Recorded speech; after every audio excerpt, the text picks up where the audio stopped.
ассалому алайкум бинандагони азиз, барномаи имрӯзро оғоз менамоем ва бароятон сарҳати муҳимтарин хабарҳои рӯзро пешкаш менамоям. ду корманди комиссарияти ҳарбӣ аз тарафи шахсони номаълум кушта шуданд. 10 узви гурӯҳи Мирзо Зиёев баъд аз шоҳидии аъзои гурӯҳи марбут ба ҳоҷӣ Ҳалим боздошт шуданд. ташхисгарони тиббӣ суди сабаби марги Умаралӣ Назаров дар Санкт-Петербург эълон карданд. تعداد شهروندان تاجیکستان که در روسیه به فهرست افراد ممنوع ورود داخل شدند از حد 32,000 نفر گذشت.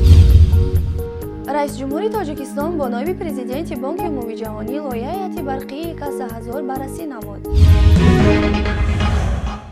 وزارت کارهای داخلی تاجیکستان برای پیدا کردن قاتلان دو کارمند کمیسریت حربی ناحیه سینای پایتخت $10,000 جایزه اعلام کرده است. این نهاد قدرتی 9 نوامبر به اعلان رسمی جایزه از همه شهروندان خواسته است برای پیدا کردن این افراد به آنها یاری کنند. درباره شخصانی که یگان معلومات و یا خبر میدهند پنهان داشتن شخصیت آنها کفالت داده می شود، افزوده است وزارت کارهای داخلی. پولاد میرزایев و حمزه نصیبوف کارمندان کمیسریت حربی ناحیه سینا بر اثر زخم‌های برداشته‌شان از کارد افراد نامعلوم جان داده، همکارانشان تیمورخان اگامبردی و رستم سعدالله‌یف با زخم‌های وزنین در بیمارستان بستری شدند. وزارت کارهای داخلی تاجیکستان میگوید حمله مرگبار بالای کارمندان کمیسریت حربی ناحیه سینا شنبه گذشته 7 نوامبر در کوچه دهاتی پایتخت رو داده، حال جستجوی افراد متهمان ادامه دارد. حالا تفتیشات این حادثه را دادستان نظامی تاجیکستان و دادستان ناحیه‌های سینا به عهده گرفته و نهادهای انتظامی برای مشخص و دستگیر کردن حملگران چاره‌های فوری جستجو را شروع کردند. جلالدین صدرالدینov سخنگوی وزارت کارهای داخلی تاجیکستان گفت هنوز سبب مناقشه میان کارمندان کمیسریت حربی ناحیه سینای شهر دوشنبه و افراد نامعلوم روشن نیست، ولی چنین حدس و گمانهایی وجود دارد که احتمال این مناقشه بر پایه دعوت جوانان به ارتش و جلب اجباری جوانان یا ابله برای خدمت در ارتش تاجیکستان صورت گرفته است. ولی در وزارت مدافعه تاجیکستان چنین گمانها را به پایه خوانده ابراز می‌دارند که معرکه دعوت جوانان به ارتش در ناحیه سینا و عموما شهر دوشنبه به دلیل اجرا است شدن نقشه علاقه جنبست شده است. 10 عضو گروه میرزا زیایف بعد از شاهدی اعضای گروه مربوط به حاجی حلیم بازداشت شده، اما یکی از آنها هنگام بیرون آوردن سلاح از پنهانگان خود را به نارنجک دستی ترکانده است. در این باره امروز رادیو آزادی خبر داد مقامات انتظامی تاجیکستان در پی یک عملیات 10 عضو به گفته آنها گروه میرزا زیایف وزیر پیشین حالتهای فوق‌العاده و فرمانده سابق اتحاد نیروهای مخالفین تاجیک را بازداشت کردند. بازداشت این افراد در پی خود را ترکاندن یک همکارشان و شاهدی بعضی از اعضاهای گروه عبدالحلیم نظرزاده معاون پیشین وزیر دفاع تاجیکستان صورت گرفته است.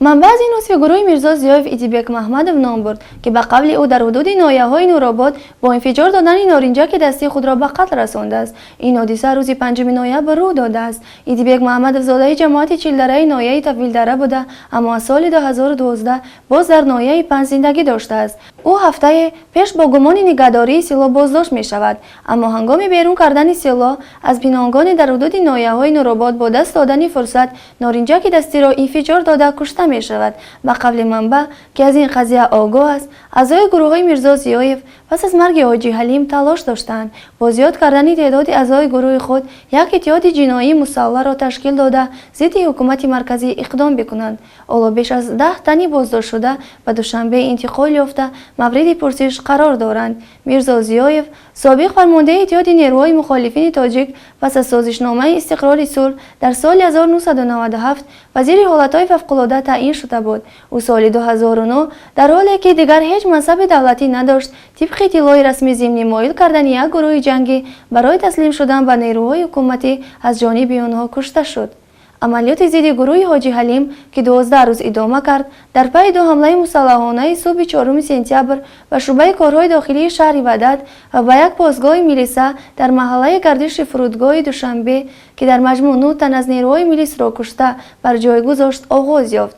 مقامات مسئولیت تهیه و رهبری این عملها را به دوش معاون پیشین وزیر دفاع عبدالحلیم نظرزاده گذاشتند. تشخیصگران طبی سعودی سبب مرگ عمر علی نظر شهروند 5 ماهه تاجیکستان را در بیمارخانه سیمبالین شهر سنت پترزبورگ اعلام کردند. طبق خلاصه تشخیص طبی که 7 نوامبر اعلام گردید، عمر علی بر اثر خروج سیستم گوالی روز ایمونیتت ضعیف، نارسایی قلبی و بیماری شش به هلاکت رسیده است. مرگ مرموز عمر علی نظروی 5 ماهه که بعد جدا کردن با مادر شب 13 و 14 اکتبر در بیمارخانه سیمبالین درگذشته است، در جامعه تاجیکستان و روسیه واکنش شدید به وجود آورد. مقامات روسیه میگویند فعلا از روی این حادثه پرونده آغاز شده، تفتیشات ادامه دارد. در مورد تحقیق قضیه مرگ عمر علی، کنسولگری افتخاری تاجیکستان در سنت پترزبورگ اخیراً اعلام کرده بود که به کمیته فدرالی تفتیشات سنت پترزبورگ و دادستانی نوت اعتراضی روان خواهد کرد، چون به گفته نمایندگی تاجیکستان در شکل ناحیه ادمیرالتیسکی سنت پترزبورگ و خدمات مهاجرتی این ناحیه کوشش‌ها برای ابلاغ کردن والدان در مرگ کودک دیده می‌شوند و حقوق وکیلان دفاع را در این قضیه نادیده می‌گیرند. همزمان در دوام همین هفته دادگاه سنت پترزبورگ مسئله از اعتبار ساکت کرد حلنامه دادگاه پایانی اوید به بیرون کردن مادر عمر علی 5 ماهه زرینه یونوسووا را بررسی خواهند کرد. وکیلان دفاع زرینه طلب دارند که به اتمام رسیدن پرونده پسرش او در حدود روسیه بماند. در همین حال تعداد شهروندان تاجیکستان که در روسیه به فهرست افراد ممنوع الورود داخل شدند از حد 320,000 نفر گذشت. در این باره به آزادگان از خدمات مهاجرت تاجیکستان خبر داده افزودند که تا 10 ماه سال روان 31,709 نفر را از سفر بی‌قرار به روسیه و صرف بیهوده مبلغ باز داشتند. با اطلاع منبع تا 10 ماه 79,382 شهروند تاجیکستان به خدمات مهاجرت مراجعت کرده در مورد اجازه سفرشان به روسیه سوال کردند. از میان مراجعت کردگان 5,589 نفرشان زن بودند. ضمن سنجش معین شد که روسیه سفر 31,709 شهروند مراجعت کرده را منع کرده است. رئیس جمهوری تاجیکستان امروز در ملاقات با سیریل میولر، نایب نوبتین پرزیدنت بانک عمومی جهانی عاید به منطقه اروپا و آسیای مرکزی گسترش همکاری‌ها را بررسی نمود. طبق اطلاع دفتر مطبوعات رئیس جمهوری تاجیکستان امام علی رحمان در آغاز صحبت سیریل میولر را برای به وظیفه پرمسئولیت نایب پرزیدنت بانک تعیین شدنش تبریک نموده افزوده است که به حکومت و فعالیت بانک عمومی جهانی در قلمرو تاجیکستان بهای بلند می‌دهد، زیرا دستگیری آنها را در سمت‌های انرژی، اینفراستراکچور، کشاورزی، دستگیری بودجه دولتی، ساحه‌های اجتماعی و دیگر بخش‌های افضلیت‌ناک احساس می‌نماید. در ملاقات همچنین دایر بر راه‌های تطبیق با ثمر استراتژی نوی همکاری بانک جهانی با تاجیکستان برای سال‌های 2015-2018 که جدا نمودن 250 میلیون دلار آمریکایی را اساساً در شکل گرانت در نظر دارد، گفتگوی سازنده صورت گرفته است. دفتر مطبوعات رئیس جمهور میگوید تطبیق لایحه حتی بررسی کسا هزار از موضوعات دیگر این ملاقات بودند. سیریل میولر در نوبت خود اظهار داشته است که ما از مشکلات و احتیاجات تاجیکستان از جمله حصاراتی که در نتیجه رو دادن آفت‌های طبیعی به وجود آمد خوب آگاهی داریم و بانک عمومی جهانی آماده است که همکاری خود را با کشور شما توسعه بخشد. در کلوب پرودوسرهای برادوی شهر نیویورک برای اولین بار فیلم مستند کامل کارگردان تاجیک سفربک سالیف به نمایش گذاشته شده است. مؤلف فیلم دیروز به رادیو آزادی گفته است در این مرکز مهم فرهنگی جهان عمدتاً نخست نمایش فیلم‌ها بدون آزمون پیشکش تماشابینا می‌گردد. در این فیلم مستند صحبت فرزندان کامیل یارمتوف درباره پدر، خاطره‌های رنگین همکاران او درباره اشتیاق و فوق‌العاده کامیل یارمتوف و سینما و ماجراهایش با مقامات وقت تماشابینا را به صورت غیر چشم داشت با این شخصیت تاریخی از نزدیک آشنا می‌کند. مصاحبان در این فیلم داستان‌هایی را که از زندگی کامیل یارمتوف فرزند یار محمد مینگباشه، سرهنگ ارتش تزاری از آزوان جوانیش تا زمانی کسب شهرت و عنوان فیلمبردار و مرگ کارگردان نامی وقت را بر رشته تصویر میکشند. سفربک سالیف میگوید این فیلم را طول 6 سال تهیه و تنظیم کرده و برای انجام این کار او با 6 فیلمبردار همکاری کرده است. آقای سالیف مخارج این فیلم را خود پرداخته است. این فیلم به مناسبت 110مین سالگرد تولد کامیل یارمتوف یکی از بنیانگذاران سینمای تاجیکستان ازبکستان ساخته شده. نخست نمایش آن 16 اکتبر سال گذشته در جشنواره بین‌المللی دیدار در خانه سینمای دوشنبه برگزار شده بود. کامیل یارمتوف کارگردان فیلم‌های معروف علیشیر نوایی، ابوعلی سینا، طوفان در آسیا و مرگ کنسول سیاه محسوب می شود که این فیلم‌ها شهرت جهانی کسب کردند.